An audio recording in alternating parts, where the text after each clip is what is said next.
మంత్రులు మాట్లాడుతున్నారు, అధికారులు మాట్లాడుతున్నారు, సిజేరియన్లు చేసేస్తున్నారు, ప్రతి దానికి కత్తి పెడుతున్నారు డాక్టర్లు ఎక్కువ ఫీజుల కోసమని.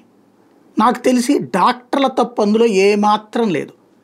మీకెందుకమ్మా, మీరు కనబాక, మీకు నేనే ఆపరేషన్ చేస్తాను తీస్తానని డాక్టర్లు చెప్పట్లా.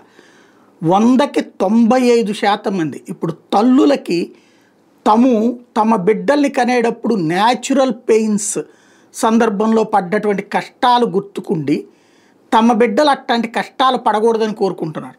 అందుకోసమని చెప్పి ఆ ముక్కాలి ఆ లోపల బరువు తట్టుకోలేనటువంటి పరిస్థితి, ఉమ్మనీరు వచ్చిన దగ్గర నుంచి వచ్చేటటువంటి సమస్య, వీటన్నిటి దృష్టిలో పెట్టుకుని అంత తిప్పలు, నేను పడ్డ కష్టం నా బిడ్డకొద్దు, నా ఆడబిడ్డకొద్దు అని చెప్తూ వాళ్లే డాక్టర్ల మీద ఒత్తిడి తీసుకొస్తుండటంతో ఇక గత్యంతరం లేని పరిస్థితులు, అంటే నొప్పులు రాకముందే డెలివరీ, అదే కదా సిజేరియన్లకి సంబంధించి అది చేస్తున్నారు అన్నటువంటి విషయాన్ని దాచేస్తున్నారు.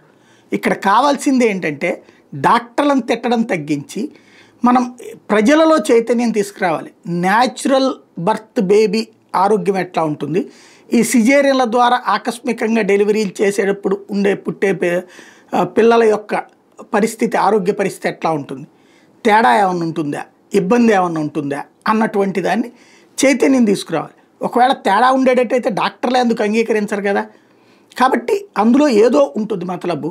కాకపోతే డాక్టర్లను దొంగలుగా చూపించే ప్రయత్నం ఇక్కడ చేసుకొస్తున్నది మీడియా కానీ లేకపోతే రాజకీయం కానీ.